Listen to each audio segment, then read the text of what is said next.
Bitcoin's sort of culture and ethos has its roots in cypherpunk culture.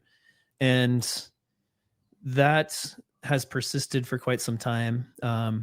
I feel like there's been an inflection point in Bitcoin culture over the past year or two, especially with ETFs a year ago. Now we've got nation state adoption on the biggest level on the planet, and it's sort of out of the hands of these early adopters who've been around since the very early days, even the 2015, 2016, 2017 period, where I think that culture was still largely intact and carried forth. We have a bunch of Bitcoiners leaving Bitcoin Twitter, going to Nostr. And meanwhile, this global financial system adoption is happening. How is this affecting Bitcoin culture? What's the future for all of us Bitcoiners? And will this lead to maybe Bitcoin being treated more for profit, less for on principle, etc.? What does this happen with this development where it's being adopted in the highest levels of the financial world?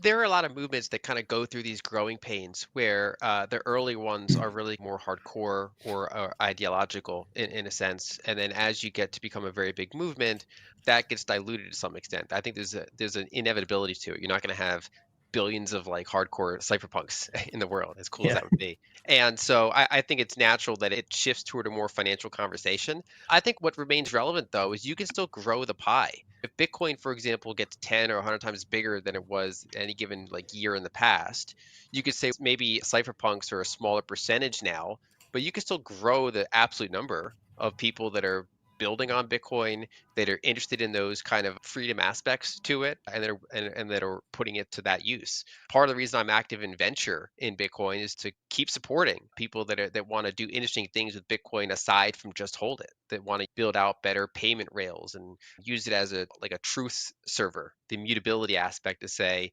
this thing was indeed stamped into it at this time and we can prove it, that kind of stuff. And I think that's still relevant. And I think there are a lot of really good people still working on that. One of the narratives that some bears like to use, some people in the Bitcoin community kind of point this out, but there are also people external to it to say Bitcoin is quote unquote captured now because everybody's focused on number go up and nation states. And I think that's missing the forest for the trees because this wasn't a decision by Bitcoin to be purchased. It's a decision by the fiat system to recognize its benefits and to start buying it. And part of what makes some of those other elements strong is when you have a much larger and then potentially less volatile Bitcoin. Part by being a fairly small asset that not a lot of people understood or own, that limits its transaction potential because fewer people want to accept it. Even if they do accept it, they have to deal with the volatility of it compared to something like the dollar or stable coins that they fill that role. And I think as more and more entities hold Bitcoin, and just as a normal course of operation, the network becomes bigger, more liquid, in time, I would argue less volatile. And that's indirectly good for some of those more cypherpunk things. It's better when the currency is not fluctuating around by 80% and having these massive drawdown stuff. Obviously, be like upward volatility, but eventually, when you get to a certain scale, both sides of volatility should hopefully decrease, and that's a good thing for those other purposes. Yeah. I feel like you have to build, and this has happened. I think you have to build the principles into the protocol, right? So that no matter what happens with the adoption, they are there. Self sovereignty, for instance, decentralization, et cetera. So they cannot be compromised. And yeah, you're right. I think a movement like this sort of, once there's mass adoption and the goal of spreading Bitcoin around the world and making it a global money has been achieved, then it just becomes part of documentaries. You hang out with each other maybe once a year or something.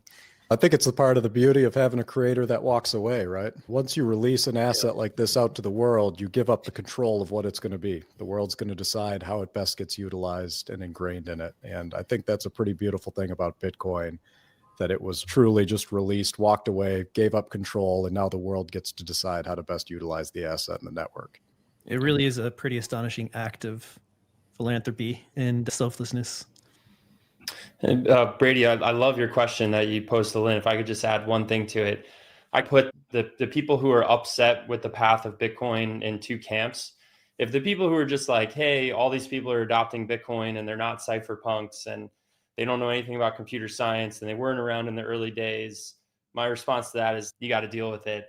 If the other people who, if they have a critique that says, hey, the institutionalization of Bitcoin is going to lead to Bitcoin not being able to do its core functions, allowing people to protect themselves from inflation and censorship, then I'm all ears. I'm like, if you have a good argument for why this is going to make us head down a bad path, then we should all be listening to that. So I kind of bucket people in those two big groups when they start saying they don't like the institutionalization of Bitcoin. I like that. And it's also, what did you think was going to happen? Was there another path where Bitcoin succeeded and became globally relevant, where it didn't pass through institutional adoption and states? And this is what success looks like. Not that you have to say Bitcoin winning looks like the US government buying it, like as the end goal, but the US government buying Bitcoin is evidence that it's winning. And it was always going to pass through these stages. There was no alternative. It's just something we have to navigate. And hopefully we have the right culture around the asset and the right technology that we're able to navigate this without losing what makes Bitcoin special. It's better to have allies than enemies. Absolutely. Yeah, all the screeching is easily defined by just human nature. We are little mimetic creatures. We're still tribal in our emotions, and that's just being played out here for the millionth time in another subculture. Safe to just discard those opinions. I agree. But I think the reality here, tying it back to Lyn's point, is Bitcoin is still a Trojan horse for freedom. Okay. The megaphone's larger, more people are coming in. And yeah, of course, they're coming for the gains, and financialization is taking center stage right now.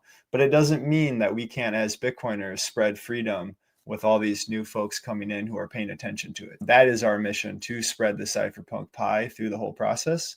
I don't want to see 50 years from now, Bitcoin gets absorbed by the machine. We forget all these values and it gets neutered, right? And Satoshi even had a quote on that. It's an arms race against the state for freedom for individuals. And maybe it just buys us some time. I still think the biggest risk for Bitcoin is we just give up the fight at some point because a number went up high enough and our grandkids don't remember what we went through.